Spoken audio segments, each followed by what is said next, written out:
ang iyong kasiyahan. Ayan. Ano po, kayo po ba ay handang-handa na? Maaaring baka po ito nasa inyo ng mga puso. At ngayong hapon ay gustong muling dagdagan ng Diyos, muling gusto ng Panginoong palawakin pa ang ating kaunawaan tungkol sa ating mga kayamanan na ibinibigay ng Panginoon. Dahil ang kayamanan naman po ay hindi lamang salapi, ano po, sa buong aspeto po ng ang ating buhay ay pinayaman na po tayo ng Diyos. Pinayaman na po tayo ng kalakasan, ng kalusugan, ng kapayapaan, ng katiwasayan. Ano po, ng ating mga kayamanan sa pakikipagrelasyon, kayamanan sa paggawa ng mabuti, kayamanan sa pag-abot sa mga nangangailangan. Marami pong kayamanan. Ang bumubuo sa kayamanan ay napakaraming bagay. Pero napakahalaga ang tanong, na ako po ay may tanong ngayong hapon. Paano ba talaga mabuhay na may kayamanan na may kasiyahan pa? Ayan. Sulat niyo po. Paano nga ba mabuhay ng may kayamanan na may kasiyahan pa? Sapagkat napakarami din pong tao, kahit po sila isagana sa mga kayamanan, marami na po akong nai-encounter, marami na po akong nakakausap, dahil nga po ako nandun din sa isang negosyo, at marami po akong mga millionaires, mga billionaires na namimit, ano po. At talagang minsan po ay may mga sharing na, totoo ba na sila ay may kasiyahan? Totoo ba na sa kanilang kasaganaan? Totoo ba sa kanilang kayamanan na meron sila sa buhay? Totoo ba na meron silang kasiyahan? Pero ito po ipinapangako ng Panginoon. Ano po, na atin pong maintindihan ngayong hapon, na nais ng Panginoon, tayo ay may kayamanan, na tayo ay may kasiyahan. Amen po ba? Na God is our treasure, and He is our pleasure. Ayan. Kaya, kung atin pong ililista, kung meron po tayo mga importanteng bagay sa ating buhay na ating ililista, ano po yung mga bagay na ito na nagbibigay sa atin ng kasiyahan? Aring ikaw ay may mga bagay sa iyong buhay. Ano ba talaga? Ano ba talaga ang unang-unang nagpapasaya sa'yo? Ano ba talaga pagising mo sa umaga? Ano nagpapasaya sa'yo? Bago tumulog sa gabi, ano ang nagpapasaya sa'yo? Hello? Dapat po natin itong maintindihan bilang tayo po ay mga mananampalataya na, bilang tayo po ay pamilya ng Diyos. At sa mga nakikinig pa na nais niyong maintindihan ito, ipapaunawa ito sa inyo ng banal na Espiritu. Na sa huling panahong ito, kailangan po nating maintindihan kung ano talaga ang tunay na kayamanan at ano ba talaga ang tunay na kasiyahan. Na sinabi po, ano po, sa Matthew 6:21, for where your treasure is, there your heart will be also. Sapagkat kung nasaan ang iyong kayamanan, naroon din naman ang iyong puso. Kung lagi pong pagising mo sa umaga, ang iyong kayamanan talaga ay mga bagay, nandun yung puso mo.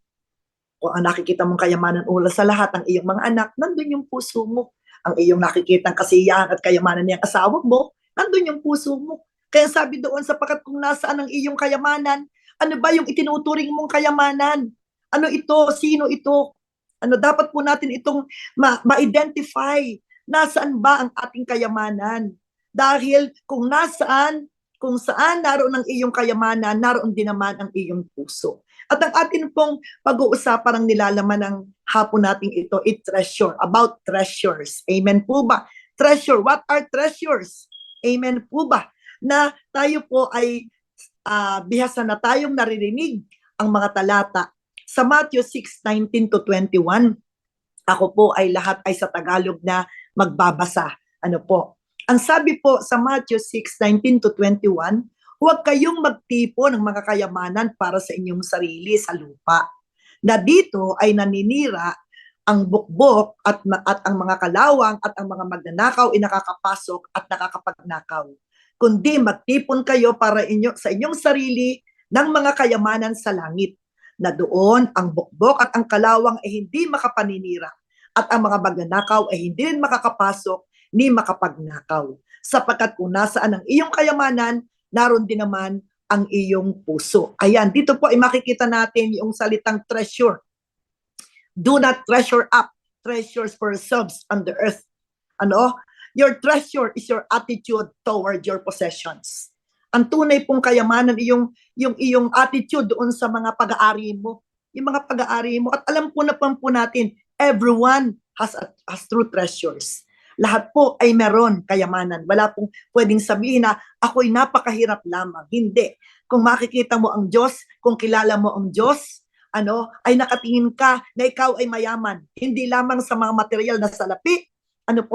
Simula nung ikaw ay isinilang at ikaw ay nakakilala sa Panginoon, ikaw ay mayaman. Meron kang kayamanan. Everyone has true treasure. Amen po ba? Masasabi mo ba sa iyong sarili, knowing Christ is the greatest treasure of my life. Yun. Nung tayo nakakilala sa Panginoon, dapat ay masasabi natin, taas ang ating noo, na ang makilala kay Kristo, ito ang dakilang kayamanan na natanggap ko. Amen. Sabihin mo, knowing Christ is the greatest treasure of my life. Ang makilala ko si Kristo, ang naging dakilang kayamanan na natanggap ko sa aking buhay. Amen po ba? Kaya mo pa itong ipagmalaki? Kaya mo ba itong sabihin? Talagang 100% na mula sa puso mo, na talagang knowing Christ is the greatest treasure of my life. Dito po ay makikita natin na sinasabi din sa Philippians 7:7-11. Gayunman ang mga bagay na nasa akin ay naging pakinabang at inari kong kalugihan alang-alang kay Kristo. Higit pa roon, ang lahat ng mga bagay na ari kong kalugihan dahil sa higit na kahalagahan na nakilala si Kristo Jesus na Panginoon ko. Iyon ang greatest treasure natin. Amen. Alang-alang sa Kanya, itiniis ko ang kalugihan ng lahat ng mga bagay. At inari kong basura lamang upang makamit ko si Kristo. At ako'y matagpuan sa Kanya na walang sariling kong katwiran na mula sa kautusan, kundi ang katwiran sa pamamagitan ng pananampalataya kay Kristo, ang katwirang buhat sa Diyos na batay sa pananampalataya, upang makilala ko siya at ang kapangyarihan ng Kanyang muling pagkabuhay at ang pakikisama sa Kanyang mga kahirapan, na ako'y matulad sa Kanya, sa Kanyang kamatayan, upang aking makamit sa anumang paraan ang muling pagkabuhay mula sa mga patay. Kaya ang sabi po dito, knowing Christ is the greatest treasure of my life. Meron kang inaring mga kalugihan sa buhay mo at pinili mo na makilala si Kristo. At nung makilala mo si Kristo, ito ang nakilala mo na talagang ito yung kayamanan, na natagpuan mo ang tunay na kayamanan, natagpuan mo ang tunay na pananampalataya, kaya naman ikaw ay mayaman. Kaya nung natagpuan natin ang tunay na pananampalataya kay Kristo, tayo ay naging mayaman sa harapan ng Diyos. O kapatid, akala mo ba ang mayaman lamang maraming pera? Hoy, higit sa pera. Nakakahigit sa pera ang ating pananampalataya. Nakakahigit sa ano pa mang mga bagay dito sa mundo ang ating Panginoong Hesukristo. Amen po ba? At ang Panginoon po, Jesus not opposed to treasures. Hindi naman po ang Panginoon sumasalungat na ikaw ay magkaroon ng pera. Kanina binanggit natin, ang ating greatest treasure ay ang ating Panginoon. Ang ating naging greatest treasure ay nung nakilala natin si Kristo, na nampalataya tayo sa Kanya, nakamtan na natin yung greatest treasure. Meron na tayong true treasure. Pero nandito pa tayo sa lupa. Wala pa tayo sa langit. Pero habang tayo nandito sa lupa, Jesus not opposed to treasures. Hindi po sumasalungat ang Diyos sa kayamanan. Ang sabi po niya, huwag kayong magtipon ng mga kayamanan para sa inyong sarili sa lupa. Ibig sabihin ba nito ay ayaw ng Diyos na tayo ay mag-possess ng mga kayamanan? Hindi po. Jesus is not condemning possessions or ownership. Hindi po nagko-condemn ang Panginoon sa mga possessions natin, mga ownership natin, or even i-enjoy natin ang mga provision ng Diyos sa buhay natin. Hindi po tayo kinokondemn ng Panginoon na tayo magkaroon ng possession, na tayo magkaroon ng mga ownership, magkaroon tayo ng mga property. At hindi din po siya nagko-condemn na enjoy natin ang buhay na kung saan tayo pinasasagaan niya. No, hindi din po siya nagpo-forbid sa mga Kristiyano na tayo mag-save para sa ating future needs. Hindi naman po. Hindi naman po ito pinagbabawal ng Panginoon na huwag ka nang mag-impok, huwag ka nang mag-ipon ng para sa kinabukasan mo. Hindi din naman po yung sinasabi ng ating Panginoong Jesus. Amen po ba? Di po ba ang itinuturo pa rin niya, maging masipag tayo? Huwag tayong maging tamad. Ang sabi mo nga po, di po ba? Kung makikita po natin ang mga langgam, doon sa Proverbs 6:6-11, na nakita po natin dito sa mga talata na pumaroon ka sa langgam, ikaw na tamad. Ano niyo po? Masdan mo ang kanyang mga lakad at at at ikay magpakapantas. At bagaman wala silang puno, tagapamahala o pinuno, naghahanda ng kanyang pagkain at tag-araw at tinitipon ang kanyang pagkain sa anihan. Diba? Hanggang kailan kahigar yan? Ayaw din po ng Panginoon ng tamad. Hindi po ang Diyos nagko-condemn sa atin, hindi po niya pinoforbid na tayo ay yumaman, na tayo ay maroon ng mga pag-aari. Ano po, gusto rin po ng Panginoon na tayo po ay magpakasipag. Ano po? Dahil po, kasalanan din po natin kung ine-neglect natin ano po, ang provision na dapat ibinibigay natin sa ating pamilya. Amen po ba? Talagang sinabi po ng Panginoon na talagang atin po mga mahal sa buhay, ay tayo po magtutustos sa kanila. Kaya examples po, nakita naman po natin ang mga halimbawa ng mga pinapagyaman ng Diyos, ang mga pinasagana ng Diyos kahit po sa Old Testament, yung talaga pong makikita natin si Abraham, siya po ay talagang very wealthy. But siya po ay tinawag na friend of God. Amen po ba? 2 Chronicles 20 verse 7, makikita po natin doon kung paano po si Abraham ay talagang napakayaman. He is a wealthy man. At siya po ay kaibigan ng Diyos.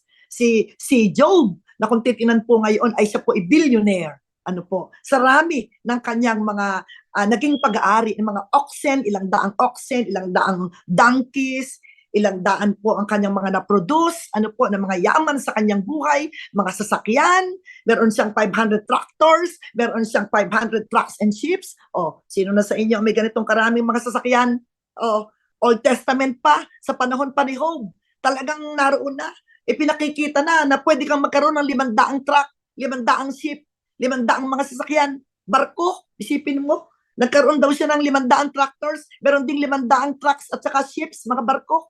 Ganun karami. Meron pa siyang transportation sa kanyang kumpanya na Camelio, na ito po mga camel na ito ay nagbibilang, nasa ngayon po ay ibas na, nagbibilang ng 3,000. Kung sa panahong ito, si Job ay may 3,000 bus na ginagamit para ibuhay ng kanyang pamilya. Ganun kayaman si Job. Gayon pong kayaman siya na nakita po natin na marami din po siyang empleyado. Marami po siyang judge, marami po siyang counselor. Talagang very great. Sabi sa Job 1:1-3, talagang a very great household. Ano po? So that this man was the greatest of all men of the East. Siya na po yung pinakamayaman.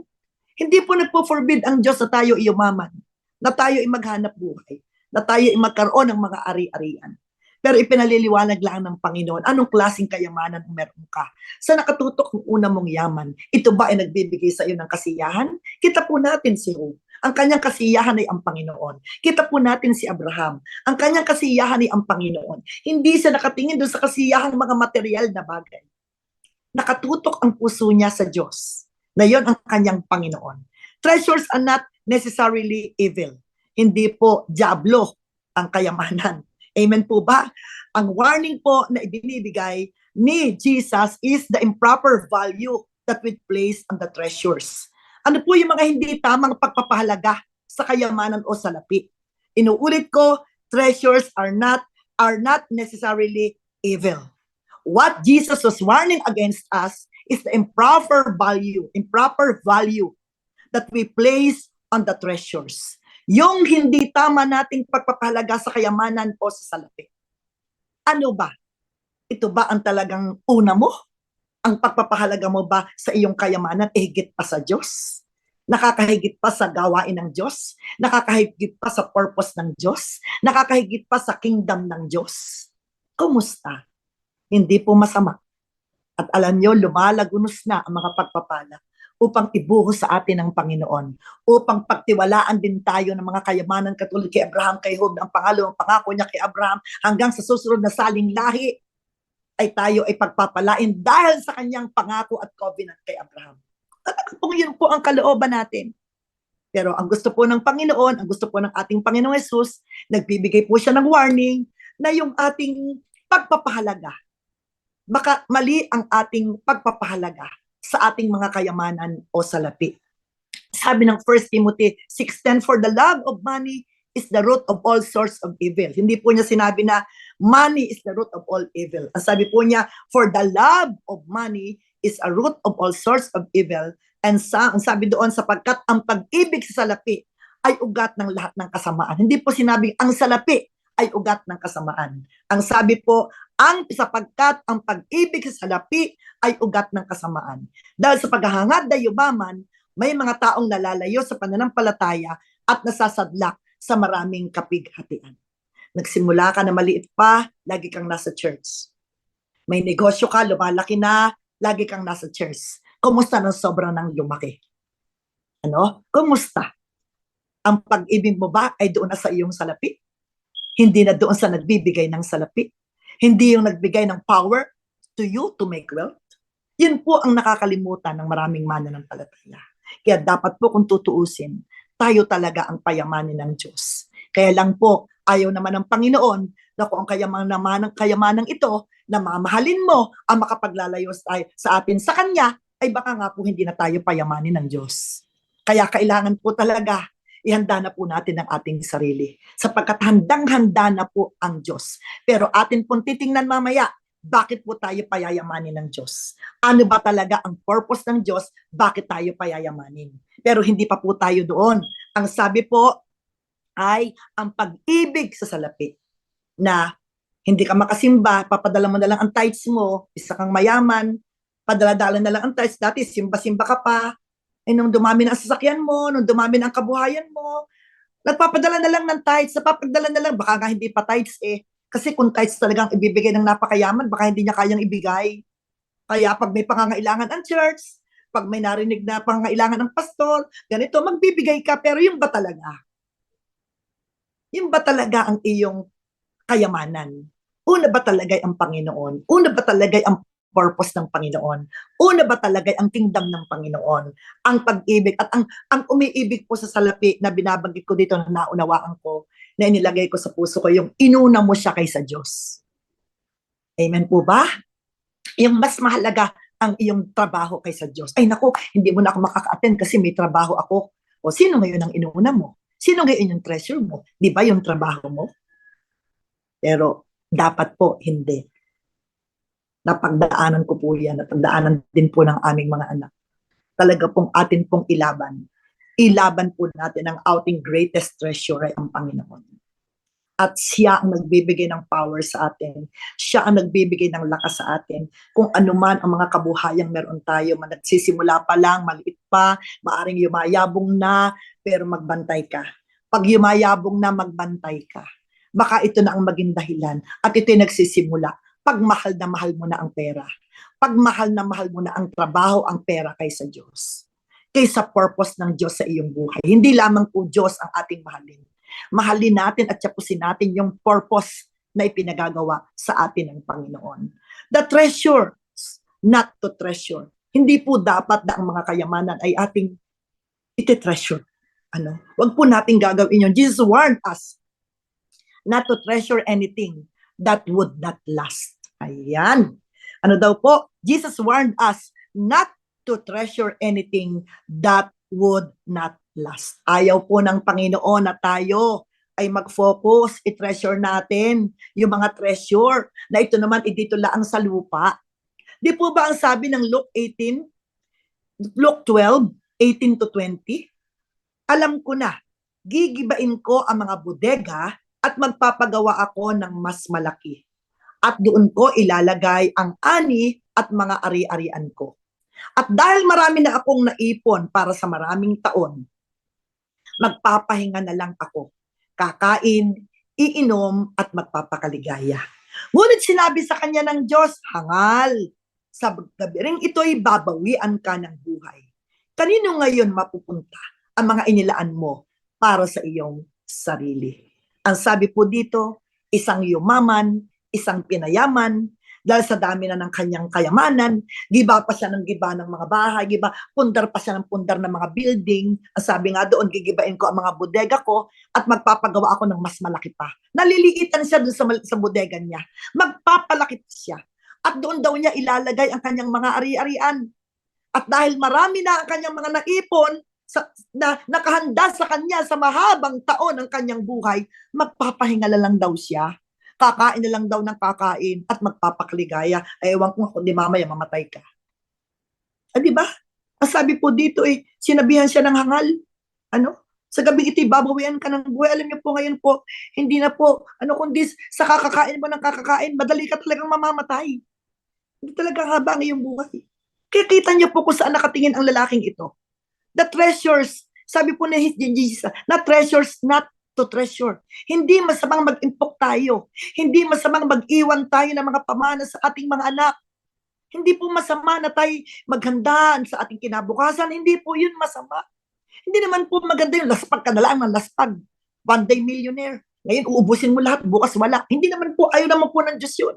Sapagkat kahit po ang mga kayamanang ito ipinagkatiwala lang sa atin ng Panginoon. At kailangan din po natin itong ingatan at pangalagaan. At kailangan din po talagang tayo ay yumayabong, namumunga ng marami. Ang sabi dito, hindi masamang mag-impok, hindi masamang mag-invest, hindi masamang mag-iwan ng mga pamana sa ating mga anak, sa ating mga mahal sa buhay. Basta mahalaga, una ang Diyos sa mga kayamanan natin.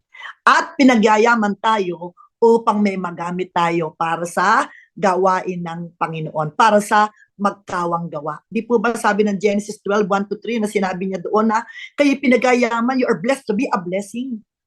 Kaya po tayo pinagyayaman para hindi lamang po matugunan yung pangangailangan natin, kundi marami ang magpasalamat sa Diyos sa pamamagitan ng ating pagkakawang gawa sa kanila. Dahil alam niyo po, sa isang wala na matulungan natin sila maging successful, isang araw yayaman din sila. Yayaman din sila. Ang tunay pong successful na tao, alam mo, yung may natulungan ka na maging successful din. Ang tunay na mayamang tao, yung ikaw ay may natulungan upang yumaman din siya. Naturuan mo ng mga abilidad, ng mga paraan, ng mga kagaya po noon ako po may kwento. Meron po ako dating isang member na nagtatrabaho. Ang sabi po niya, wala na daw pong natitira sa kanyang sweldo. Pag daw po ang pagkakasweldo, nandun na lahat sa tindahan. Kasi ang buhay niya, kukuha sa tindahan, kakain, kukuha sa tindahan, kakain. Yung pagkakasweldo, doon na lang pupunta sa tindahan, halos wala nang natitira sa kanya. At kinausap ko po ang pamilyang ito, tinanong ko, kayo ba nagtatites? Kayo, inuunan niyo ba ang para sa Diyos?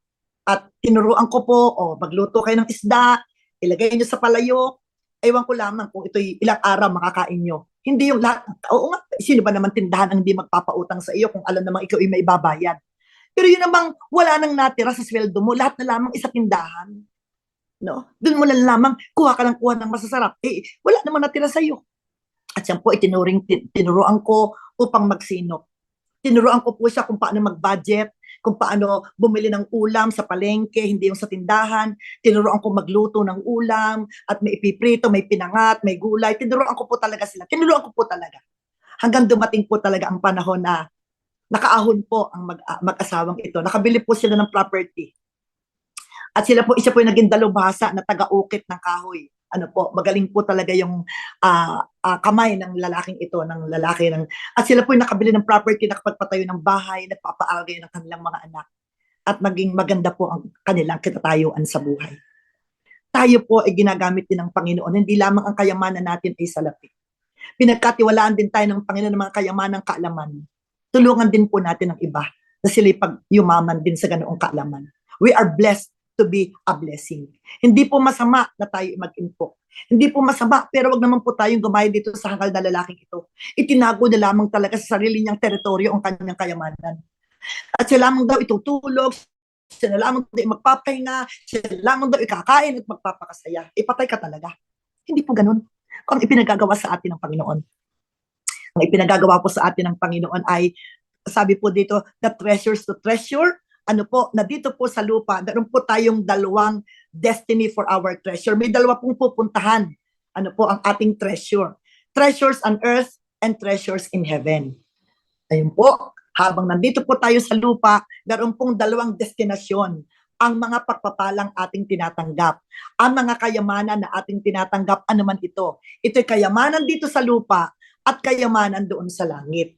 Ang una po, the treasures on earth, is centered on the earthly or the things that will pass away. Yung pong mga kayamanan dito sa lupa ay mga bagay na kung saan ito po ililipas. Kahit nga po bumili ka ng 1,500 na 1 million pa, 500, kalahating milyon na bag, 1.5 million na bag. Aywan ko naman kung di sa taon magsasawa ka na din. Baka ikaw ibibili naman uli ng bago. Di po ba? Yun yung mga treasure, ano po, na nandito sa lupa. Ito po ililipas. Kahit ang bahay, kahit ang mga sasakyan, kahit anong mahal niyan, kahit pa 20 million ang sasakyan mo, lilipas din yan. Isang araw, aayawan mo na rin yan. At baka nga, bibili ka na uli ng bago. Yan po yung mga kayamanan dito sa lupa. Lahat ay lilipas. Subalit, the treasure laid up in heaven is imperishable. Amen po ba? Wala pong apoy, wala pong baha, ang makakapinsala nito, makakasira nito, wala pong magnanakaw ang pwedeng magnakaw nito, wala pong kalawang na pwedeng sumira nito. Ano po? Talagang ito po iingatan ng Diyos. Sabi nga po sa Matthew 6:19-21, huwag kayong mag-impok ng mga kayamanan dito sa lupa. Dito'y may naninirang insekto at kalawang at may nakakapasok na mga magnanakaw. Sa halip, mag-impo kayo ng kayamanan sa langit. Dooy walang naninirang insekto at kalawang at walang nakakapasok na magnanakaw. Sapagkat kung saan naroon ang inyong kayamanan, naroon din ang inyong puso. Huwag tayong mag-impok ng mga kayamanan dito sa lupa, ang sabi dito. The way, sabi dito na hindi dapat na tayo ay nagpapakaimpok ng mga kayamanang panlupa. Habang tayo ipinagpapala ng Panginoon, habang tayo ipinagyayaman ng Panginoon, nawag gamitin natin ang kayamanang ito upang tayo mag-impok ng kayamanang hindi nasisira. Amen po ba? Habang ikaw pinagpapala, lalo kang yumabong sa pagdadala ng iyong ikapo. Lalo kang yumabong upang tumulong. Alam niyo po, kami po ngayon dito po sa Hub of Christ Indang, napakarami po ngayon kaming nabuksang mga gawain na kailangang tayuan ng simbahan. Napakarami pong misyon kami na dapat puntahan. Napakarami pong sasakyan ang kailangan namin upang umabot, upang sumundo, upang maghatid. Ano po, at pumunta sa mga liblib na lugar. Ano po? At sabi ko, Lord, bigyan mo po ng kayamanang mga sasakyan ang aking mga anak, ang mga pastor ko dito sa simbahan. Dahil kami ang unang-unang tumitindig. Ano po, ako po may 2 sasakyan, yung anak ko may 1 sasakyan. Ngayon po, ngayon lang hapon, ang isa kong pastor ay makakabili ng isang bagong sasakyan, L300. Wow, hallelujah. Dahil sa Sabado, may malaki uli kaming gawain, meron kaming feed and lead doon sa isang lugar sa Silang na napakaraming 7 purok sa isang barangay na ito po ay naabot ng Panginoon, naabot ng simbahang The Hub of Christ Indang, at ngayon po ay magtatayo na doon, naitayo na po ang gawain at kinakailangan na din na magtayo ng bahay, sambahan ng Panginoon. Ito po ang mga kayamanan. Sino ka man, tayong lahat, mag-impok po tayo ng kayamanang hindi nasisira. At ito po ay doon sa pagtatayo ng kaharian ng Panginoon. Itindig natin, italaga natin ang ating mga salapi para tustusan ang pangangailangan ng simbahan, ang pangangailangan ng misyon, ang pangangailangan ng paghayo. Ano po? Kailangan po nating humayo, kailangan po nating umabot. Kaya nga po, ang sabi nga po ng salita ng Diyos doon sa unang Timoteo 6:17-19, ano daw po ang dapat nating sabihin sa mga mayayaman? Ito man mananampalataya o hindi man mananampalataya. Ang mayayaman sa sanlibutan ito ay atasan mo na huwag magmataas. Ni huwag umasa sa mga kayamanang hindi tiyak. Ayan, sapagkat sobra po, di po ba pag yumayaman, parang lalong nagiging madamot, parang lalong hindi mo na maabot, parang lalong hindi mo na makausap, parang lalong hindi mo na mapuntahan. Nawa po, hindi tayo ganyan pag tayo pinayaman ng Diyos. Hindi na tayo maabot ng mga tao na dapat tayo ay tutulong. Ang mayaman sa libutan ito'y atasan mo na huwag magmataas, ni huwag umasa sa mga kayamanang hindi tiyak, kundi sa Diyos na nagbibigay sa atin ng lahat ng mga bagay para sa ating kasiyahan. Dapat silang gumawa ng mabuti, maging mayaman sa mabubuting gawa, bukas ang palad at handang mamahagi. Sa gayoy magtitipon sila para sa kanilang sarili ng isang mabuting saligan para sa hinaharap upang sila'y makapanghawak sa tunay na buhay. Kanina po, nagpagawa ng bodega para itago ang mga pera. Ito po, isang mayaman na atin daw pong sabihan na sumagana sa paggawa ng mabuti. Na yumaman at bukas palad upang handang mamahagi, upang handang magbigay, lalo na sa gawain ng Panginoon, lalo na sa mga kapatid na mananampalataya na atin pang naaakay, na ngayon pa lamang sila nagsisimulang matutunan ang tunay na buhay, tunay na pagsunod sa Panginoon. Nangangailangan sila ngayon ng tulong na sila gabayan natin sa salapi o sa pagkain. Hindi po yun permanente. Sila po'y ating tutulungan dahil isang araw, sila din naman ang tutulong para sa iba.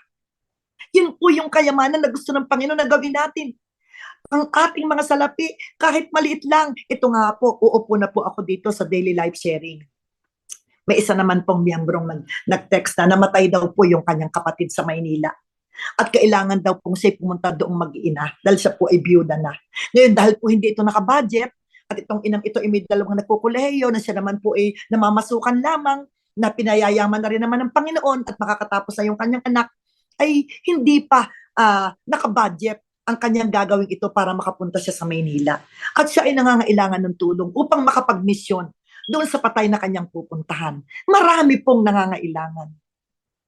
Kung atin po talagang ibubukas ang ating puso, na pag tayo may dumadating na mga biyaya sa atin, ay hindi lamang tayo nakatingin sa ating mga pangangailangan, kundi nakatingin tayo, na tayo ay maging bukas palad upang tayo ay pinagpala, tayo maging daan ng pagpapala. Huwag namang ubos lahat sa iyo. Huwag naman yung hindi pa dumarating ang iyong kita ay naiutang mo na. Kaya nga pagdating, wala ka nang maitahits, wala ka nang maitulong kasi nauna sa iyo ang pagbili ng anumang mga bagay na hindi naman talaga iyong kailangan. O kung kailangan man, ay hindi mo naging desire ng puso, naunahin mo ang Diyos. Naunahin mo ang kaharian ng Panginoon. Ang sabi dito, tayo magtipon ng mga bagay na panghahawakan natin sa tunay na buhay. Dalawa po ang destiny ng mga treasures na meron tayo on earth and in heaven.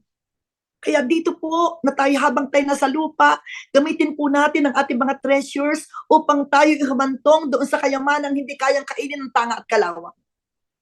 Yung mga kayamanang hindi mananakaw ng magnanakaw. Yung mga kayamanang hindi makukura. Tuloy, atin pong ibigay ang atin pong mga kayamanan para po sa gawain ng all your treasures here on earth are for kingdom purposes.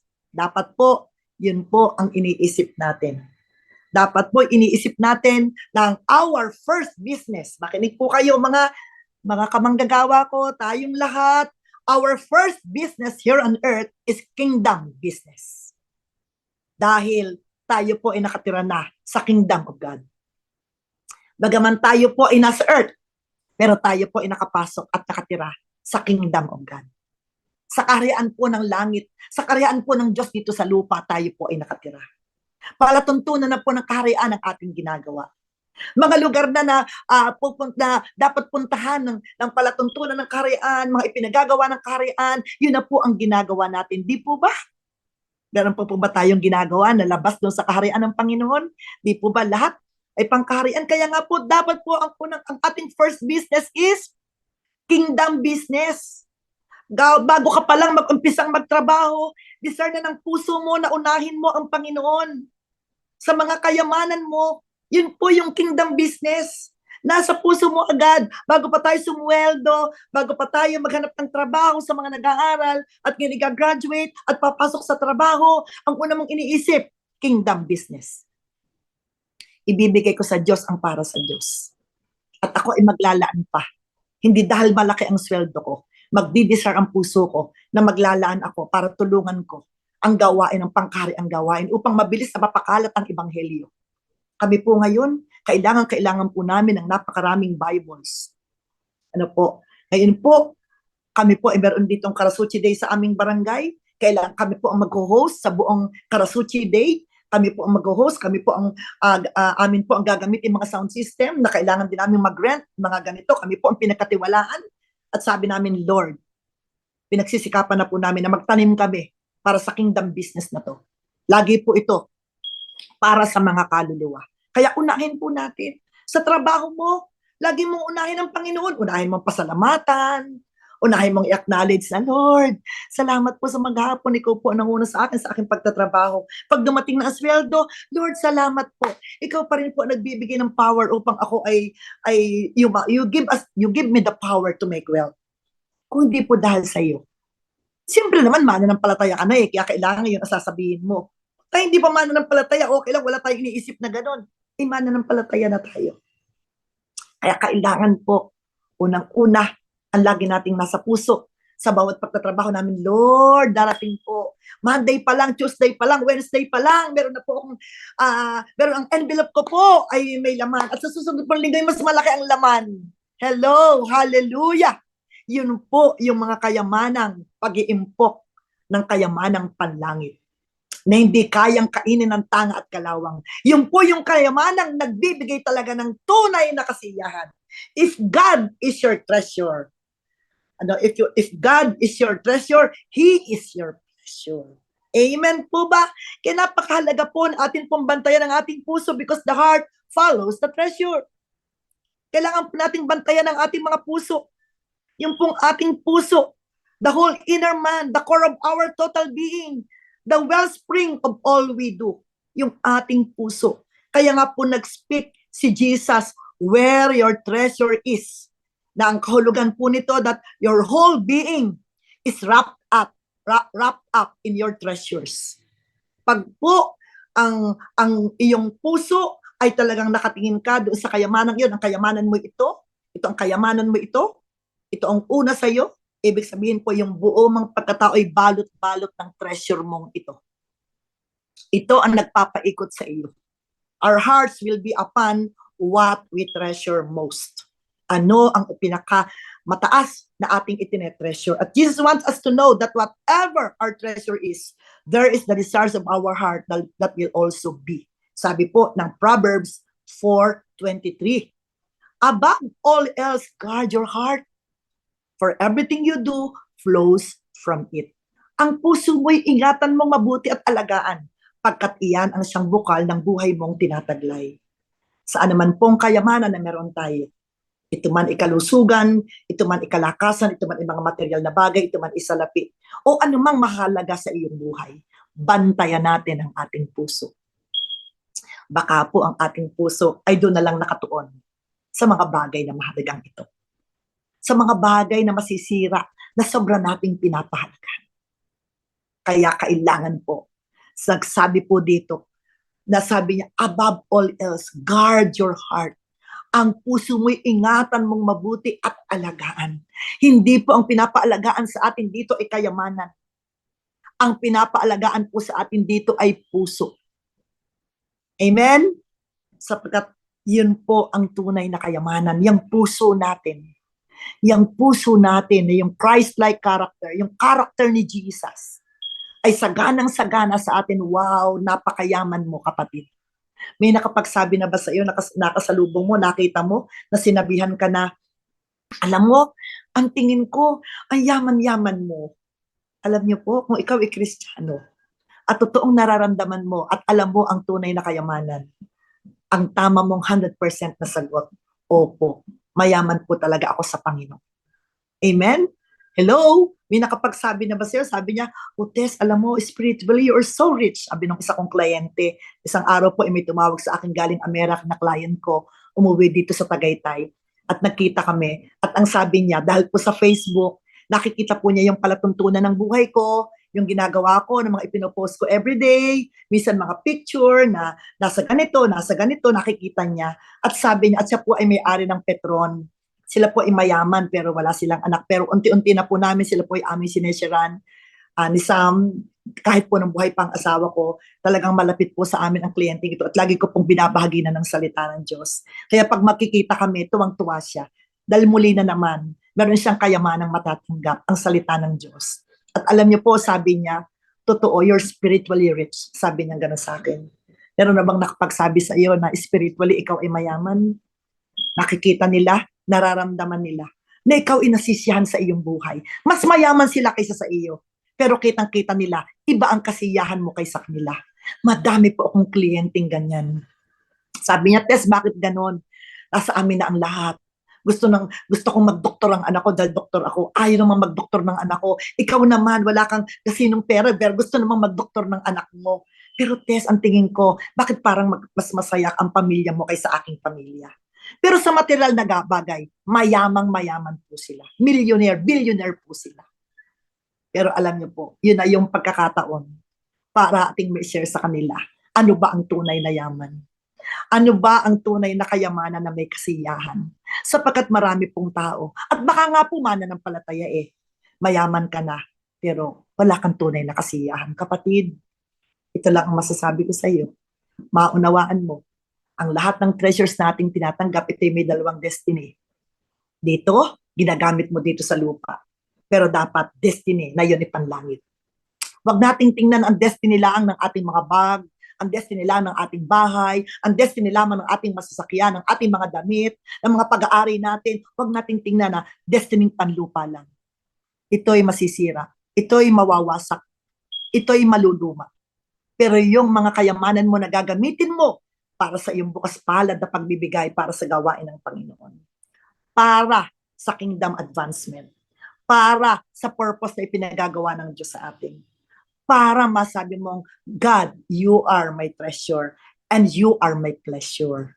Yun po ay sa ating pagtanaw na ang sabi nga, ingatan natin, the heart follows the treasure.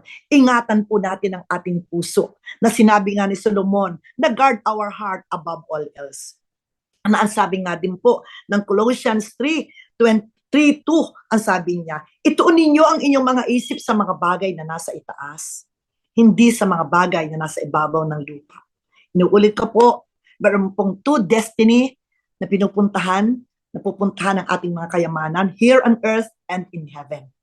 At ang sabi po ng Panginoon, kahit tayo nandito sa lupa, kahit tayo pagpapalain niya, kahit tayo pasasaganain niya, kahit tayo ipayayamanin niya, but set your mind on the things above. Lagi po natin tingnan yung mga bagay na panlangit. Ito bang bag kong ito? Paano magagamit ko ito na panlangit? Hindi masamang bumili ka ng magandang bag.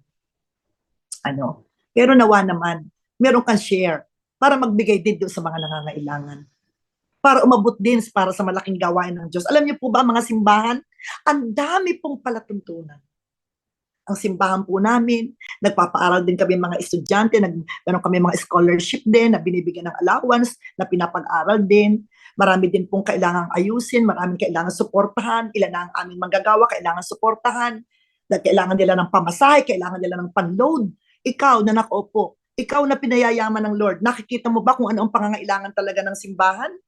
Ang inyo bang pastor ay nakikita mo naglalakad? Abay, kung mayaman ka, bigyan mo ng sasakyan. Hello! Kung nakikita mo, ang iyong pastor umuupa lamang ng isang maliit na bahay, pero ang yaman-yaman mo na, abay, igawa mo ng bahay ang pastor mo. Ano po ang kayamanan? Paano po tayo titingin sa ating kayamanan na tayo ay nakatuon ang ating pag-iisip sa itaas? Hindi sa mga bagay, sa ibabaw lamang ng lupa. Lalo po tayong pagtitiwalaan ng Panginoon ng kalakasan, ng buhay, ng mahabang buhay, na pangako po niya. Pag mismo ang Diyos ang ating kayamanan. Una sa lahat, nawa siyang ating kayamanan. And choose your treasures wisely. Bago po ako dumako, tingnan po natin, meron po bang mga nag-aano dyan? Ano po ang mga sinasabi ng ating mga nasa comment box? Meron po bang nagsasalita dyan? Kayo po ba ay merong sinasabi patungkol sa ating mensahe? Kayo po ba ay nakaka-capture sa mensahe natin? Meron po kayong gustong i-type dyan na sabihin, nakaka-relate po ba kayo doon sa mensahe na ating pinag-uusapan ngayong hapon? Kayo po ba ay kahit nagsisipwala pa lamang na payamanin ng Lord, ay nasa puso nyo na priority ay ang gawain ng Lord, ang kingdom advancement, ang kingdom growth? Amen, hallelujah, na atin pong nakatuon po tayo sa mga kayamanan na meron tayo, nakatuon pa rin tayo sa itaas. Na habang tayo ginagasta natin ang ating mga salapi, habang ating ginagamit ang ating mga salapi, ay lagi tayo nakatingin doon sa kayamanang yun. Doon ko dadalhin sa makayamanang panlangit na hindi masisira, hindi makakain ng tanga at kalawang. Yun ay sa pamamagitan aking susuportahan ang gawain ng Panginoon. Aking susuportahan ang mga manggagawa. Aking susuportahan ang mga anak ng manggagawa. Aking susuportahan ang mga nagmimisyon. Aking susuportahan, aking magtatanim para sa pagpapatayo ng mga bahay-sambahan. Alam niyo po, dito pa lang po sa amin sa Indang, ang dami na po namin, meron po kaming isang lugar sa tuwi na nakabili na po kami ng lote. Kailangan na po namin tayuan ngayon ng bahay-sambahan. Another, may binuksan na naman, kailangan na nanding magtayo doon ng bahay-sambahan. Ang dami po, hindi lamang po sa atin sa Dahab, marami pa rin po sa labas. Marami pa rin po na sino man ang nangangailangan. Huwag mong tingnan ang kayamanan mo ay doon sa inimpok mo. Kung ano ang meron ka, na kayamanang ibinibigay sa iyo ng Lord, unahin mo ang Diyos at partihan mo. Ibukas mo din ang iyong palad para sa pagkakawang gawa, para sa mga tumulong para sa mga nangangailangan. Nakaka-relate ba ikaw sa sinasabi ko sa hapong ito? Kung ikaw ay nakaka-relate, pwede ka pong mag-type. Ayan, ang sabi po dito blessed afternoon po. Ayan, nag-amen po. Marami pong nag-amen sa atin pong pinag-uusapan. Sabi po ni Richard Mojica, salamat sa Diyos. Amen. Ayan, nawa nga po ay kayo ay nakaka-relate sa atin pong pinag-uusapan ngayong hapon tungkol po sa if God is my treasure, He is my pleasure. Lalo na po ngayon na tayo nasa huling panahon. Marami pong pangako ang Diyos, mga season. This 2024, this is the season of open doors. This is the season of harvest. Alam niyo po yan. Napakarami pong sinasabi ang Panginoon. Supernatural release. Ayan na po yan, supernatural release. Pero kailangan po, alam po natin, ang mga kayamanan na ipinagkakatiwala sa atin ng Diyos, ang mga lakas na ipinagkakatiwala sa atin ng Diyos, ang mga kakayanan at karunungan na ipinagkakatiwala sa atin ng Diyos, ang ating mga anak na ating ding kayamanan, ito ba ay naglilingkod sa Panginoon? Na ibibigay din ba nila ang kanilang buhay para sila ay magpayaman sa gawain ng Panginoon? Yung buong buhay natin, knowing Christ is my greatest treasure in life. Yung makilala natin si Kristo, mapaglingkuran natin si Kristo, mapaglingkuran natin ang ating kapwa.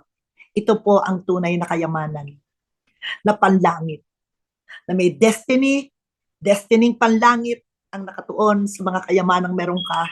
Grabing kasiyahan ang makakamtan mo. Ang sarap magpahinga, ang sarap matulog sa bawat araw. Meron tayong naaabot na mga tao. Meron tayong mga napapasayang tao. Meron tayong nalulungkot na, halos malalagutan na, pero naabot natin upang siya ay ipanalangin o bigyan ng salita ng Panginoon. Ito po'y kayamanan mula sa Diyos. Huwag mong tingnan na ang kayamanan mo lamang ay salapi. Lahat po ng nakakilala sa Panginoon ay mayaman na. Amen po ba? Sino po ang magsusulat po dyan sa atin pong na ang sabi ko po ay ang tunay na anak ng Diyos ay mayaman na?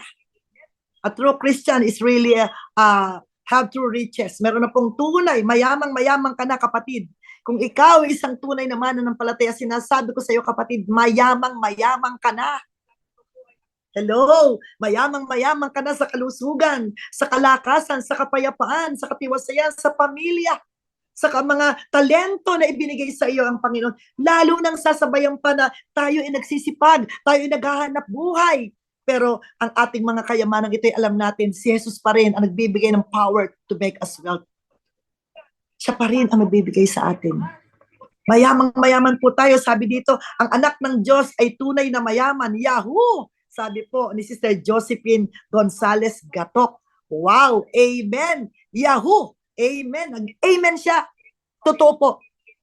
At tayo po mga nakakilala sa Panginoon dahil tayo ay mayaman na. Dahil tayo pinayaman na sa kaligtasan, salita ng Diyos at lahat ng pangako ng Panginoon. Anong wala kang ibibigay? Kapatid, wala ka talagang ibibigay kung wala ka. Kaya lang, nabigyan ka na ng Diyos ng kaligtasan. Nabigyan ka na ng Diyos ng katiwasayan. Nabigyan ka ng Diyos ng buhay na walang hanggan. Nabigyan ka na ng Diyos ng kagalingan, kalayaan, na ibigay ng lahat sa atin ng Diyos. Ano at wala kang ibibigay sa iyong kapwa? Mayaman na po tayo. Mayaman na po tayo. Yung attitude ng puso mo. Ano ba talaga ang pagtingin mo sa kayamanan? Nasa iyo na kapatid. Sapagkat ang Diyos na ating tinanggap ay mayamang Diyos. Siya ay mayamang nagpakahirap alang-alang sa atin. Para tayo ay yumaman. Kaya mayamang tayo. Wala tayong hindi maibibigay sa iba. Nasa atin na ang tunay na kayamanan. At hayaan natin na ang mayamang mga taong ito, ang mga milyonaryong ito, ang mga bilyonaryong ito, ang mga mahihirap na ito, ang mga katamtamang ito, hayaan natin na ating padaluyin sa kanila ang mga kayamanang meron tayo. Amen po ba? Hello? Amen? Isulat po natin ang atin pong gustong sabihin. Ikaw ba ay mayaman na? Sumagot ka kapatid, mayamang na ako. Hello? Walang bagay. Yes, Lord. Sabi dito ni Leah. This is our Leah. Yes, Lord. Salamat sa kayamanan na ibinigay mo sa amin. Amen. Mayaman na tayong lahat, mga kapatid. Mayaman na tayo. Walang mahirap sa anak ng Diyos. Huwag mong tingnan. Ang kahirapan may wala kang pera. What? Tumingin ka muna sa unang kayamanang ibigay sa iyo ng Diyos, bibigyan ka niya ng pera. Tingnan mo muna ang unang kayamanang tinanggap mo sa Diyos. At pag ito'y maliwanag na nasa iyo, pagyayamanin ito ng Diyos sa puso mo. At doon magsisimula na payayamanin ka ng Diyos sa material at pinansyal. Amen po ba? Hello! Mayamang-mayaman na po tayo. Nawa po'y truly, God is our treasure.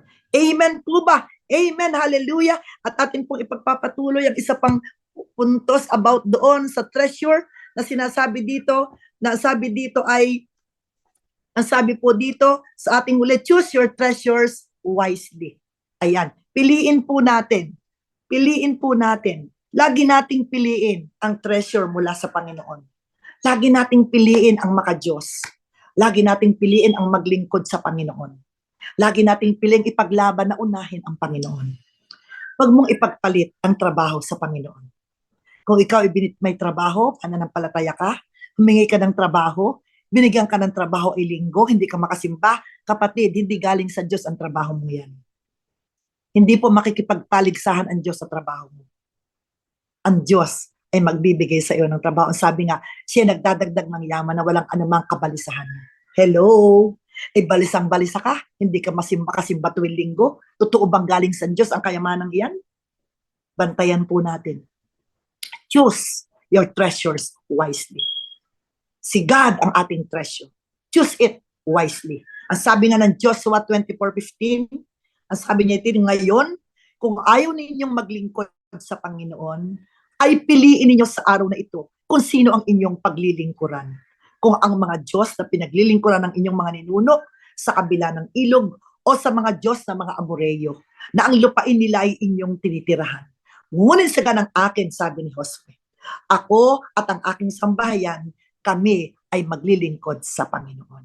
Ayan, piliin po natin ang maglingkod tayo sa Panginoon. Piliin po natin, wag po ang mga Diyos-Diyosan. Alam niyo po ba, kahit ang trabaho mo pwedeng maging Diyos-Diyosan? Kahit ang sasakyan mo pwedeng maging Diyos-Diyosan? Ang sarili mo, ang asawa mo, ang mga anak mo pwedeng maging Diyos-Diyosan? Nawa, hindi siya ang totoo nating treasure. Naway piliin natin lagi, maglingkod tayo sa Panginoon. Akayin natin ang ating mga anak na makapaglingkod sa Panginoon. Huwag kang pumayag na tatay din lang, mama, daddy lamang naglilingkod. Akayin natin. Katulad ni Josue, diniliklara, me and my household, we will serve the Lord. Kung hindi pa yung isa, ideklara mo. Kung hindi pa yung asawa mo, ideklara mo. Pangako yan ng Panginoon. Kung binaligtas isang sambahayan, ililigtas niya ang buong sambahayan. Kung ikaw pa lamang ang nagtatights, dadating ang isang araw, magtatights din ang kasama mo. Angkinin mo na ang buong mong sambahayan ay maglilingkod sa Panginoon. Choose your treasures wisely. Ang lahat ng mga treasure na meron tayo, buong katalinuhan po natin na lagi itong piliin. Ipaglaban natin, na piliin natin, na laging ipaglaban natin ang tayo ay makapaglingkod sa Panginoon. Amen po ba? Kaya nga po, sabi nga, if you love me, you will keep my commandments. Kung mahal mo ako, sabi ng Panginoon sa John 14:15, susundin mo ang aking mga utos. Ang maglingkod sa Diyos ay utos ng Panginoon. Ang maglingkod sa kingdom dito sa lupa ay utos ng Panginoon. Go ye therefore and preach the gospel. Ipinag-uutos po sa atin ito ng Panginoon. Mayaman ka na, kumayo ka.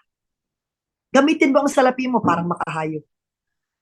Magpadala ka ng maraming sasakyan. No? Magpadala ka ng mga sasakyan. Magpadala ka ng lahat ng mga kailangang resources para makasulong ng mabilis ang iyong simbahan. Isa ka sa mayaman sa inyong simbahan, gamitin mo. Hindi masamang mag-impok, hindi masamang magsabi para sa pamilya mo. Pero gaano kalaki ang bahagi? Pagkatapos ba na nag-tithes, tapos ka na? May malaki pa tayong bahagi na ipinagagawa ang Panginoon. Marami pa tayong kailangan suportahan. Lumalaki at lumalaki ang gawain ng Panginoon. Yung sinabi na this, the season of harvest, marami tayong maaakay ng mga kaluluwa. Yan ang ibibigay sa atin ng Panginoon. Para siya naman ang i-build natin. Siya naman ang buuin natin para at alam ko, kailangan natin ang finances. Pupuntahan natin, dadalawin natin, minsan magdadala tayo ng mga pagkain, minsan maraming suporta ang simbahan na nangangailangan. Kailangan nating magpalaki ng ating bahay-sambahan kasi lumalaki na ang bilang, kagaya ng The Hub of Christ Parañaque. Maraming salamat po, Lord, na maitatayo na po ang 7th floor building. Dahil palaki ng palaki ang mga leadership training. Padami ng padami ang maraming kaluluwa na naaakay ng kape at pandesal. Amen. Palakpakan natin ang Panginoon. Hallelujah. Palaki ng palaki ang daily life sharing. Kailangan may isa tayong isang malaking room na kung saan close, at talagang doon ang napakagandang studio na ilalagay natin ang daily life sharing. Napakalawak po ng gawain ng Panginoon dito sa lupa. Napakaganda po ng ipinagagawa ng Panginoon sa atin. At nawa po, yung mga treasure natin, gamitin natin para sa kingdom building. Gamitin natin para sa purpose ng Panginoon. And that is the true riches and the true pleasure, the true contentment and satisfaction ay sa atin pong lahat. At ang pangako din, hahaba ang iyong buhay. Lalakas ang iyong pangangatawan. At magiging mapayapa ang iyong sambahayan. Kapag po ito, we need to understand that when we are focused is on things of this earth, as sabi po dito, at hindi sa mga bagay na makalangit, at hindi ating pinaglilingkuran ang Savior, kundi ang ating pinaglilingkuran ang mundo, ang ating mga sarili. Huwag po nawang ganon ang ating mga puso. Nawa po, hindi tayo earthly minded, but we are heavenly minded. Amen po ba? Nawa po, alam niyo po, ang dami po, hindi lamang po sa dahab. Ang dami po na kailangan natin connect ng mga churches na sila din ay nangangailangan.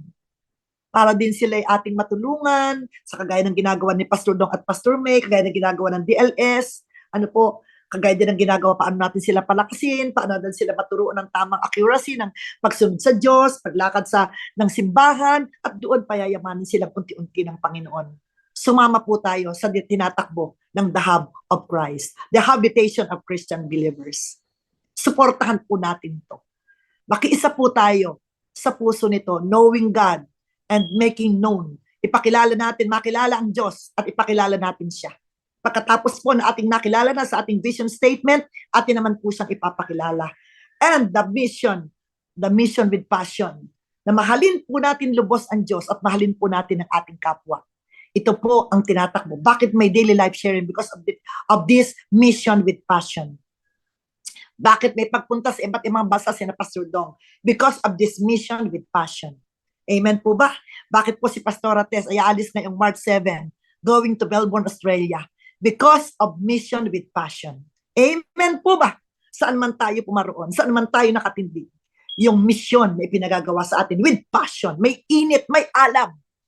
Hindi ordinaryo lang na pagmimisyon, kundi talagang maalab ang ating pagmamahal sa Diyos at maalab ang ating pagmamahal sa kapwa, lalo na sa mga taong hindi pa nakakilala sa Panginoon. Malawak po ang daily life sharing. Malawak po ang the habitation of Christian believers. Napakarami pa pong ipinagagawa ang Panginoon.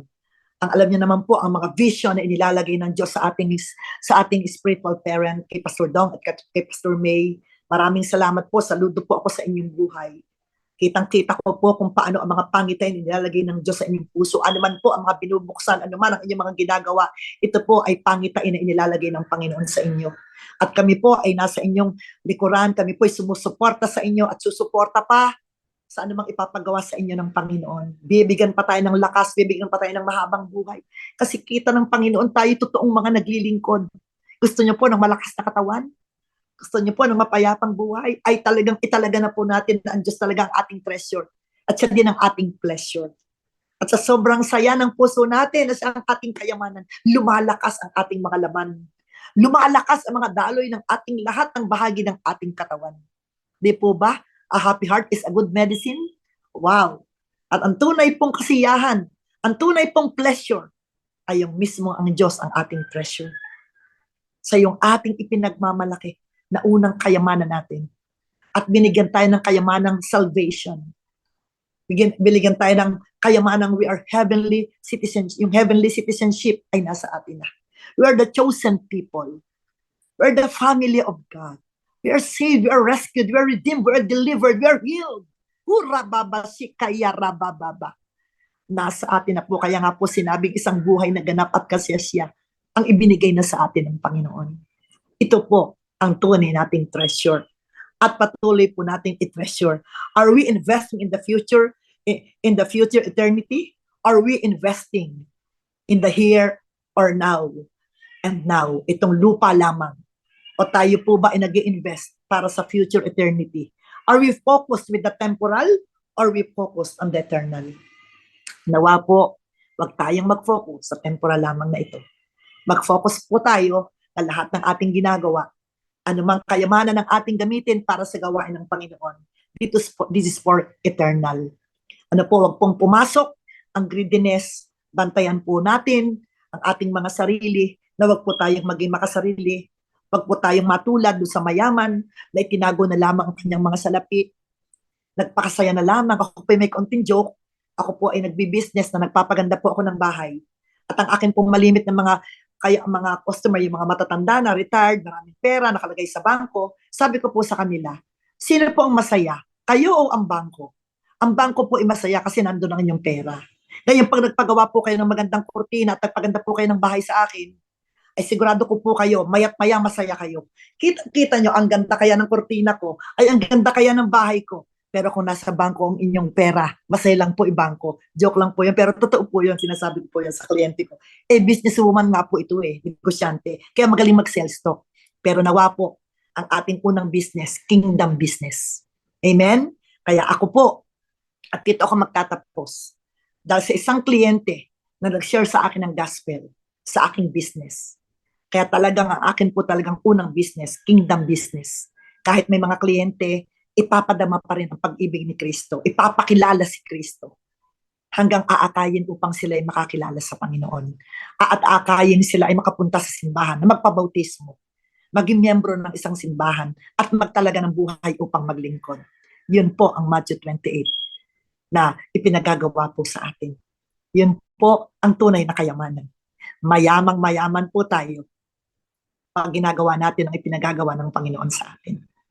Sa anumang lakas natin, kayamanan natin, kagandahan natin, kapugian natin, katangkada natin, kagwapuhan natin, kalakasan natin, at lahat ng mga meron tayo, masasayang buhay natin, nawa, gamitin natin ito. Gamitin natin ito upang ito'y ating ipaglingkod sa Panginoon. At ang masaganang kaligayahan, our focus determines our priorities. Kaya tingnan niyo po ang inyong mga priorities sa buhay. Our focus determines our priorities. If our treasure is in heaven, our heart will be there as well. Pag po ang atin pong treasure ay nasa langit, ang atin pong puso ay nandoon. Pag po ang ating treasure ay dito sa lupa, nandun din po ang ating puso. Kung saan nandun ang puso mo, nandun ang iyong kayamanan. Kaya mag-ingat po tayo. Kailangan po, our treasure is in heaven. And our heart will be there as well. Amen po ba? We'll be concerned about God's holiness. Lagi po ang concern natin ay yung God's holiness, becoming more Christ-like, and sharing the gospel. Ito po yung tunay na kaligayahan. Sabi ko po doon sa mga leader ko, sa mga akin pong kinakasama sa mga life group o sa mga Bible study na actual training na po yon. Sinasabi ko sa kanila, kahit ako'y senior pastor na, kahit ano pang ipagkatiwala sa akin ng Panginoon, malalaking gawain, ang pinakatunay na kaligayahan ko pa rin, yung meron isang kaluluwa na ako'y naaakay sa Panginoon. 1, 2, 5, 10, 100, lalo na kung libo-libo. Lalo na kung makarating tayo sa million soul harvest. Wow, hallelujah. Yun po, ang tunay na kayamanan. We'll be eager to build this kingdom, not our kingdom. I-build po natin ang kingdom ng Panginoon. Wag po ang kingdom natin. Wag po yung mga kingdom ng kayamanan natin. Kingdom po ng Diyos ang ating i-build. Wag po yung kingdom ng mga pag-aari natin. I-build po natin. We'll be eager to build His kingdom, not our kingdom. At we must recognize that we are only stewards of God. Anuman ang mga kayamanan na itinuturing tayo na meron tayo sa ating mga buhay, tayo po ay mga katiwala lamang ng Panginoon who entrusted us with the management of these earthly possessions. Tayo lamang po ay binigyan niya ng kapamahalaan para po i-manage natin yung mga earthly possessions na ito.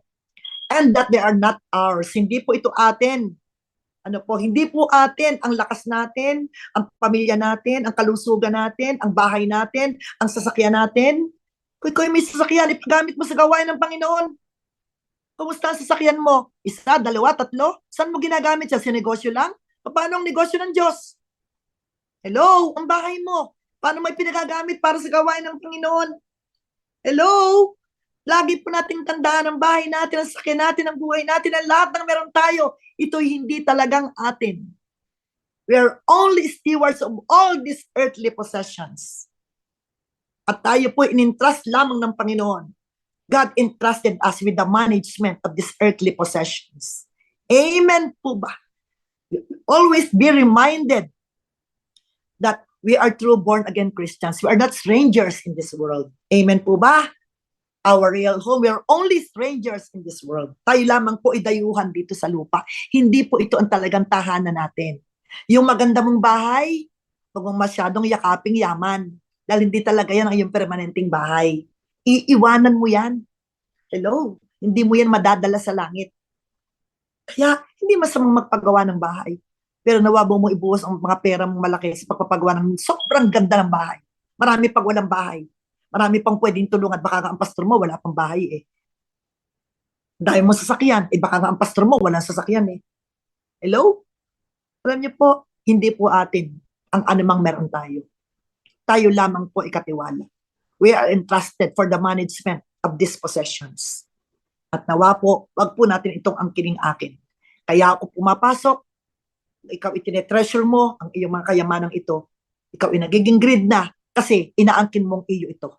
Inaangkin mong iyo ang sakyan. Hindi pwedeng hiramin, hindi pwedeng ipagamit sa gawain ng Panginoon. Baka masira. Hindi pwedeng pasukin ang bahay mo na pumunta ang mga kapatid na doon manalangin, doon magpakain. Ayaw mo. Gusto mo sa iyo lamang. Alam mo ba, that is greediness. Inaangkin mo ng yaman ang iyo. Yun na yun. Yun na ang kayamanan mo. Doon na nakatuon ang iyong puso. Doon sa mga kayamanan mo yan. Pero kapatid, gusto kong sabihin sa iyo, masisira ang lahat ng yan. Temporary lang ang mga yan. Pero kailangan, kung tunay kang Kristiyano, mag-impo ka ng kayamanan pandamit. Amen po ba? The ultimate focus of Christ's message. Ang ultimate focus po ng mensahe ng Panginoon ngayong hapon in the final sentence, treasure. Sulat mo dyan, treasure. The ultimate focus of Christ's message this afternoon is in the final sentence, treasures. How we spend our time, our energy, our money reveals the true nature of our desires. Kung paano po natin in-spend ang ating panahon, ang ating lakas, ang ating pera, at anuman sa ating buhay, ito po ay nagpapakita ng iyong tunay na nature, ng desire ng iyong puso. If God is your treasure, He will be your pleasure. Kung ang Diyos ang iyong kayamanan, siya ang iyong kasiyahan. Meron po ba? Meron po bang mga nag-comment nasa comment box? Sabi dito, Amen. Meron po ba? Ang anak ng Diyos ay tunay na mayaman. Amen po ba? Hallelujah. Na-bless po ba kayo sa hapong ito? At tayo po ba ay nakahanda na upang tayo ay pagtiwalaan ng Diyos ng mga kayamanan? Inuulit ko po, we're only steward. And God ay nag-invest po siya sa atin upang i-manage po natin ang lahat ng mga treasure na ito. Alam niyo po, palaki po ng palaki at palaki ng palaki, paglawak ng blawak ang gawain ng Panginoon. Sabi po, bago dumating ang Panginoon, ay mahahayag ang salita ng Diyos sa lahat ng dako, bagaman hindi maliligtas ng lahat. Kaya talagang ang salapi po ay kailangan upang tayo magmisyon, upang tayo humayo, upang tayo umabot ng maraming kaluluwa, upang tayo magtayo ng mga bahay sambahan. Amen, hallelujah. Hura babasik kaya, upang tayo magpain.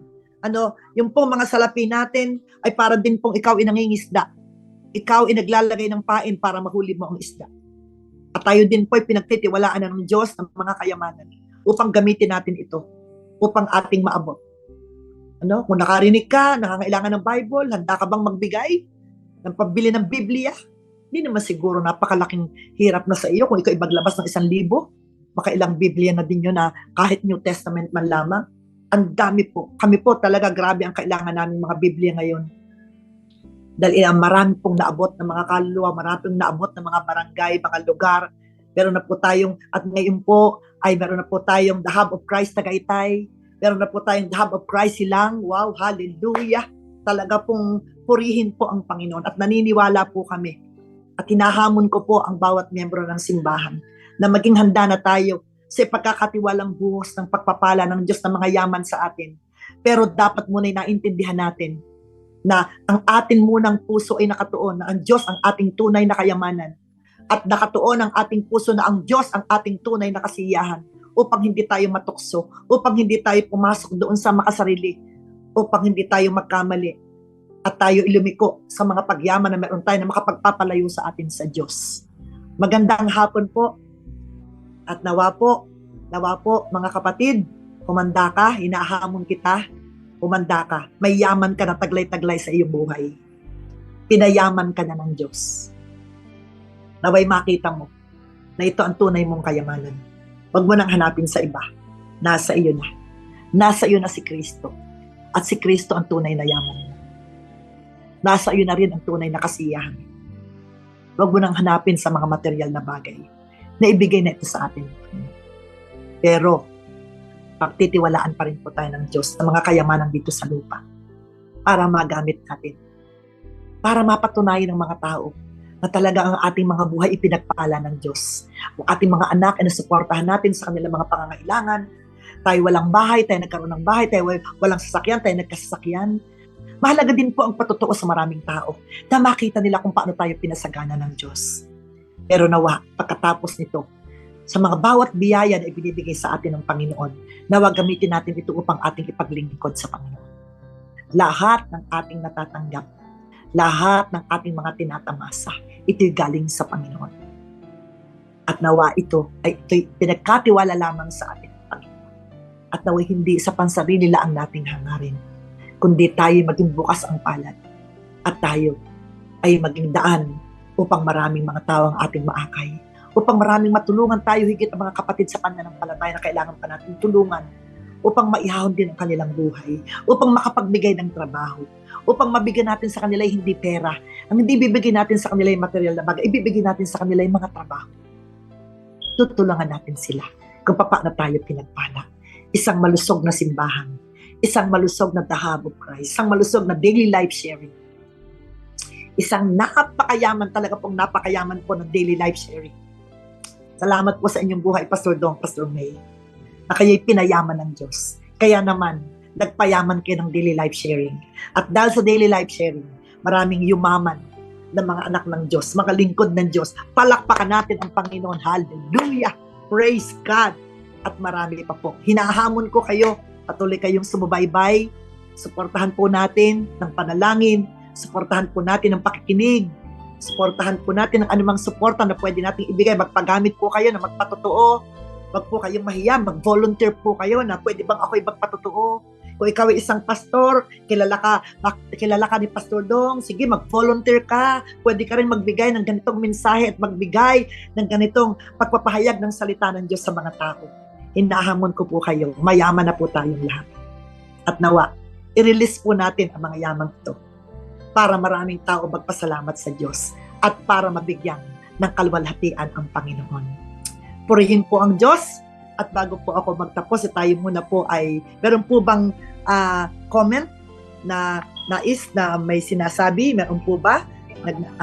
Nagnanais na humingi ng panalangin? Amen. At ngayon po ako po ay, thank you po, sabi dito, thank you po sa Panginoon, sabi niya. At sabi amen, puro amen po, puro treasure po. Kaya po, ang final nga po na word atin po pinag-usapan ngayong hapon ay about treasures.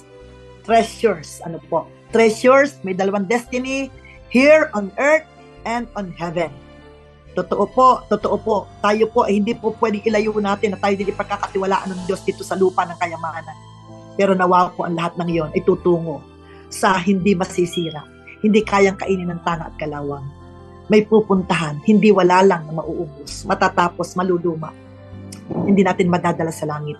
Nawa ang mga kayamanan nating narito na ipinagkatiwala na sa atin sa lupa, ay nawa ito ay hanggang langit ay madala nating kayamanan. Amen po ba? Tayo po ay yumuko at manalangin.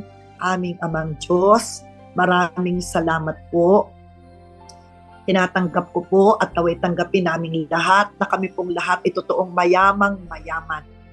Dahil ang Diyos na may-ari ng lahat ay nasa aming puso, nasa aming buhay. O Panginoon, marami pong salamat. Tunay nga, ibinigay mo na po lahat sa amin. Totoong isang buhay na ganap at kasiya-siya ang ibinigay mo sa amin. At ngayon po'y napatunayan namin na talagang mayaman kami dahil ikaw ang aming kayamanan. Ikaw ang aming kasiyahan, Panginoon o God, o Lord. Hallelujah. Kaya salamat po, Lord God. At ngayon po na pinayaman mo kami. Ngayon po na binigyan mo kami ng kasiyahan, Panginoon. Ay buong galak na kami ay maglilingkod sa iyo, O Diyos. At gagamitin po namin ang lahat ng kayamanang meron kami, Panginoon, O God. Our time, our talent, material things, our family, O God, ang mga skills namin, Lord. Lord, nang ito'y gagamitin namin, O Diyos. Upang Panginoon, ikaw ay magalak, ikaw ay matuwa. At totoong ang iyong purpose na ipinagagawa sa amin dito sa lupa. Mapalawak ang iyong kaharian dito sa lupa, Panginoon, O God, O Lord. Ay amin po, Panginoong magaganap, Panginoon. Dahil ngayon po'y taglay-taglay namin ang lahat ng kayamanang ibinigay mo sa amin. Dalangin ko po ang bawat mga simbahan, Panginoon, O God, na nangangailangan, Lord God, ng mga suporta para maisulong ang pagmimisyon, Lord. Give them connections. Give them opportunities. Give them work, Panginoon, O God. Hallelujah. Upang matugunan at matustusan ang mga bawat miyembro ng mga simbahan ay magtatapat sa iyo at pasasaganain mo financially. At ang puso nila ay nakatingin doon sa ipinagawa sa iyong pangkariang gawain. Kaya naman hindi lamang pansarili nila ang kanilang pag-iimpok, kundi sila ay magtatalaga para sa gawain mo, Panginoon, para isulong ang iyong gawain dito sa lupa, Panginoon. Lord, marami pong mga churches ay nangangailangan ng bahay-sambahan. Nangangailangan ng maraming mga Biblia. Panginoon, ikaw po, magbigay ka ng mga connections, mga paraan mo, Panginoon, O God, Lord, hallelujah, na makarating ang mga sumasagana ng mga simbahan, lumalabis ng mga pagpapala. Nawa, Panginoon, wag pong magkaroon ng mga discrimination, wag pong magkaroon ng mga wall, kundi magpadaloy ng dire-diretso doon naman sa mga nagsisimula at maliliit pang mga simbahan. Alisin mo po, Panginoon, ang discrimination, Panginoon, kahit sa amin bilang mga tunay na mga simbahan, tunay na mga mananampalataya, not religious group, but full gospel churches, Panginoon, God, na nagsasabi, Panginoon, na iisa lamang ang aming Panginoon, ang aming kaligtasan at ang aming tinutungong purpose. Nawa nga po ito totoo na ang mayaman ay magpadaloy sa mga nangangailangan, O Diyos. At ang mga dinaluyan ng mga nangangailangan ito ay isang araw isasagana din. At sila din ay magpapadaloy ng pagpapala sa iba. Lord, ang mabilis na pagpapalaganap ng iyong mga salita. At ang mga harvesters na kinakailangan mo upang maanin na ang mga hinog. Ang iba po ay natatakot dahil wala silang mga financial na mga suporta na itataguyod para sa pangangailangan ng kanilang mga paghayo. Subalit, Lord, nawa po hindi sila tumingin sa mga material na bagay. Naway ang puso nila ay handang sumunod. Piliing sumunod at ang lahat ng mga pagpapala ay susunod at ibubuhos mo sa bawat paglilingkod. Pinatunayan mo yan sa amin bilang iyong mga lingkod. Salamat, Panginoon. Salamat po, Lord. Pagpalain mo po ang daily life sharing, ang aming Pastor Dong, Pastor May, ang buo nilang pamilya. Salamat po, Panginoon, sa marami pa at malawak pa na ipagkakatiwala mo sa kanila. At maraming madadaluyan ng mga ipinagkatiwalang ito, Panginoon. At lalaki, lalawak, Panginoon, ang daily life sharing, O Diyos. Maraming maaabot, Panginoon. Maraming natutulungan, Panginoon. Maraming napapalakas, maraming nahahamon. Oh God, marami pong salamat. Hindi mo po araw-araw, Panginoon, sapat at sapat ang iyong biyaya upang tustos sa pangangailangan ng daily life sharing. Panginoon, marami pong salamat sa bukas, sa mga susunod pang mga araw. Salamat po. Higit at higit, bagong mga bagay, bagong mga mensahe, bagong mga pagpapala, bagong mga pagpapatotoo, bagong mga pangyayari na mga patotoo na ginawa mo sa buhay ng mga tao. Ang marinig ng marami pang mga tao na ang mga naghihina ay lalakas. Ang mga wala ay magkakaroon. Panginoon, ang mga natatakot, Panginoon, ay lalaya. Lord, lahat ng kailangan na i-release mo na mga pagpapala ay gagamitin mo ang daily life sharing. Salamat po sa mga nakatagong paglilingkod sa loob ng daily life sharing, Panginoon, na sila ang gumaganap at gumagawa ng mga hindi nakikitang paglilingkod, mga mananalangin, mga nasa audio, lahat ng gumaganap nito, nasa media. Salamat po sa kanilang mga buhay. Pagpalain niyo po sila, Panginoon o God. At tugunin mo din ang kanilang mga kahilingan sa buhay. At kami proteksyonan mo ng iyong banal na dugo, ng iyong buhay at kapangyarihan. Walang karamdaman, walang kapahamakan, walang kasamaan. At ilayo mo po kami sa lahat ng masama. Huwag mo po kami ipapahintulot sa anumang mga pagsubok. Maraming salamat po, Ama. Purihin ka sa hapong ito sa matagumpay na pagkilos mo sa daily life sharing, at kami po'y umani na ng mga pagpapalang panlangit na hindi lamang panlupa. Maraming salamat po. Sa iyo po ang lahat ng papuri, sa iyo po ang lahat ng pasasalamat, sa iyo po ang lahat ng parangal. Sa pangalan ni Jesus, Amen. Good afternoon po. Love you po. Daily life sharing.